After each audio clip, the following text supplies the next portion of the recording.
Attention all defenders, DevOps engineers, and security teams. This is a Code Ninja security advisory, and we are initiating an immediate high-urgency threat intelligence briefing. Listen, if you're operating enterprise-level infrastructure, you need to lock in right now. We're dealing with a severe perimeter threat that specifically targets the absolute core of modern development environments. Let's dive right into this explainer and break down the intelligence. The specific vulnerability designation we're tracking is CVE 2026-1184. The target, GitLab Enterprise Edition, or EE. Now, as you know, this is the backbone of continuous integration and continuous deployment pipelines for countless organizations. A vulnerability here isn't just some minor application flaw, it's a massive structural weakness in your entire deployment perimeter. Let's take a quick look at the critical event timeline. Honestly, this isn't a new piece of code that just suddenly broke.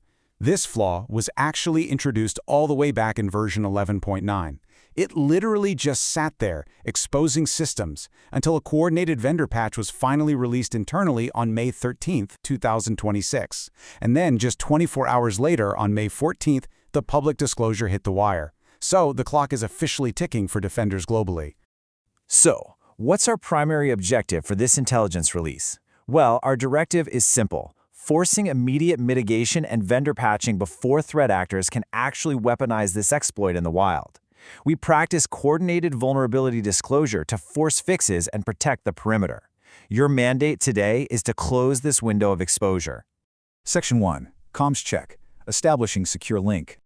Okay, here is your standard operating procedure for this briefing. Step 1. Subscribe to @Cybertech79. You've got to consider this a security necessity for real-time vetted intelligence alerts. Step 2, I need you to hit the like button right now. In our protocol, that serves as a formal AK, a clear acknowledgement of receipt of this intel. And finally, step 3, drop a quick comment below with your current status. Are you patched or are you vulnerable? This real-time census really helps us accurately gauge the community's blast radius. All right, secure your feed and let's proceed. Section 2, the deep dive. Threat mechanics and blast radius. The core mechanic of this exploit is actually rooted in CWE 502, which is Deserialization of Untrusted Data.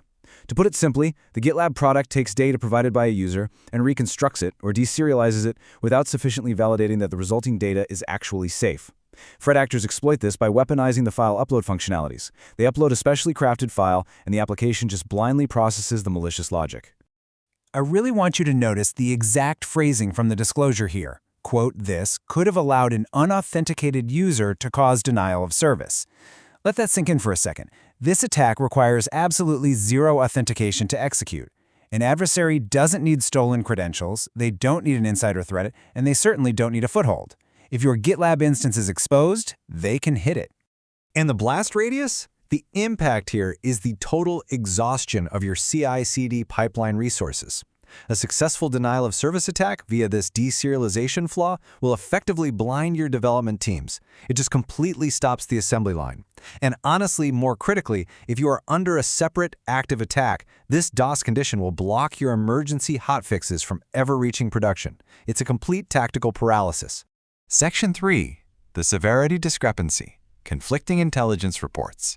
So when GitLab initially reported this as the CVE numbering authority, they assigned it a base score of 6.5, which is a medium severity. And crucially, they claimed low privileges were required.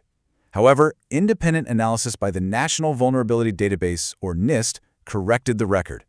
NIST upgraded this to a 7.5, high severity, correctly identifying that none, absolutely no privileges are required.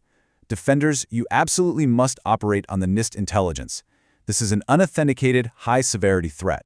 Now, you might look at the current threat landscape and see this really small number, 0.017%. This is the current exploit prediction scoring system, or EPSS, probability for active exploitation within the next 30 days. It represents the 4th percentile. So yeah, at first glance, it seems super minimal. But hear this directive clearly. Low probability does not equal low priority. The sheer impact of losing your production CI/CD pipelines makes immediate action absolutely mandatory. Right now, there are no known public exploits, which means we are in the golden window of mitigation. Delaying your patching just because of a low EPSS score is a massive gamble with your infrastructure's availability. Section 4. Immediate Patching Protocol. Defender Remediation Actions.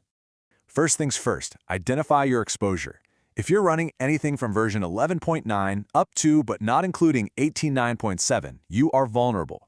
The 18.10 branch is vulnerable prior to 18.10.6, and the 18.11 branch is vulnerable prior to 18.11.3. You need to audit your environments against these numbers right away.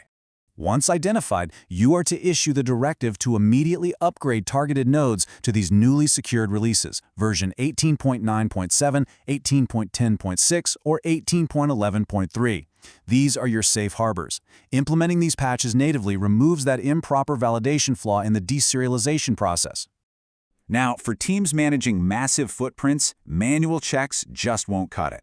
For your telemetry check, feed Tenable Nes's plugin ID 31456 into your continuous assessment scanners. This specific plugin is going to rapidly audit your host versions against the known vulnerable configurations. We always say trust but verify with tooling. Section 5. The Ethics and Sign-Off. Coordinated Vulnerability Disclosure. Look, threat intelligence and coordinated disclosure exist for one main reason: to protect the perimeter. Users and enterprises need to know exactly what they're up against to protect their systems. We must briefly acknowledge the responsible disclosure that actually allowed us this patching window. The vulnerability was discovered and reported via the HackerOne Bug Bounty program under report number 3515842. Credit completely belongs to security researcher A9284785 for practicing ethical coordinated vulnerability disclosure, which allowed GitLab to issue a patch prior to public exploitation.